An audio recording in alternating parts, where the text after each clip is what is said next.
Je vais bien placer ça là parce que tout à l'heure, j'étais en train d'enregistrer et la vidéo ne passait pas. Je sais pas pourquoi. Je me sens pas bien. C'est comme si j'aurais même le palu. À 18 ans, moi, j'avais un rêve très simple.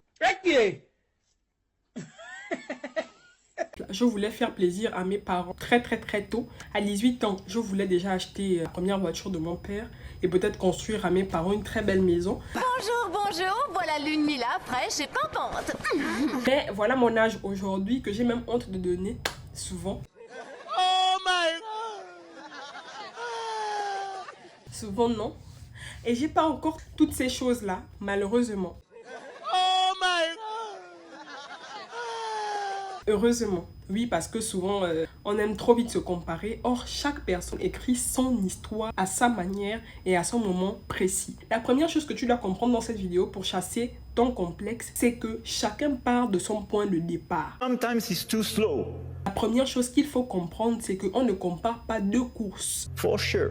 Quand tu vois un jeune homme qui a une voiture à 18 ans, qui voyage, qui s'habille bien, tu ne vois pas ce que tu ne vois pas. Ses parents ont peut-être financé tout ça pour lui. Il a peut-être grandi dans un quartier, une famille, un réseau qui lui a ouvert des portes que toi, tu n'as même pas encore trouvées. Hein? Vous pensez que vous dirigez la vie de qui ici? Vous ne dirigez la vie de personne. Donc c'est très important de vous contenter de ce que vous avez en fait, du minimum que vous avez autour de vous, que vos parents peuvent vous donner ou même que vous-même vous arrivez à chercher de vos propres doigts. Parce que tu dois bien comprendre que ton point de départ, ce n'est pas ton niveau, c'est juste ton point de départ. For sure. Deuxième point, tu ne vis pas dans la tête des autres. À un moment donné, je me suis dit que souvent il y a des petits qui ont des iPhone 17 et moi je suis encore là tout planqué à mon X. Ou encore, tu peux voir une meuf qui a des très belles chaussures Zara et toi tu es encore à Primark. Qu'est-ce que c'est? Tu vis ça? Moi, je bois du champagne. Excuse-moi, Léa. C'est normal parce que ce n'est pas encore ton niveau. Ton moment arrivera où tu pourras te l'acheter. Mais ce que tu dois supprimer de ta tête obligatoirement, c'est le complexe. Sinon, tu ne réussiras pas à enlever, à réussir dans tes projets. Tout le monde a des complexes. Le gars qui conduit une belle voiture aujourd'hui, peut-être doute de son intelligence, a le syndrome de l'imposteur. Et la fille que tu verras dans ton quartier, dans ta classe, qui a extrêmement confiance en elle, elle pleure peut-être toutes les nuits. Donc tu dois bien comprendre cela. Ça, c'est très important. Je disais que chaque minute que tu passes à mettre ton énergie, chaque minute que tu passes à mettre ton énergie dans le complexe, tu es en train de détruire un passage de ta vie qui peut te faire évoluer. Voilà.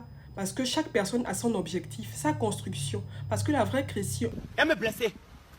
Quand je m'énerve, je deviens quelque chose, hein? La vraie question aujourd'hui que tu dois te dire, c'est pourquoi je suis capable de réaliser cette chose? Quel est mon parcours à moi, pas le parcours des autres? Et vous verrez que quand vous allez supprimer ce complexe-là de vos têtes, ça va vous emmener à avoir un esprit de débrouillardise. Que vous-même, vous n'imaginez, vous n'allez jamais imaginer en fait. Cet esprit de débrouillardise, cet esprit de se débrouiller, cet esprit de prendre son sac, de sortir et d'aller chercher son propre bif.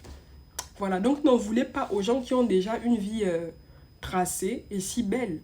Écrivez la vôtre, écrivez votre histoire. Tu n'es pas en retard, pas du tout. Et tu es juste en train de te construire. Ça, c'est un beau proverbe que j'écoute souvent et il est très beau. Chacun son timing, chacun sa route. Donc, ne te compare plus jamais aux autres. Si ma vidéo t'a plu, like, abonne-toi et active la cloche de notification pour une prochaine vidéo. Je ne voulais pas être longue. Bisous.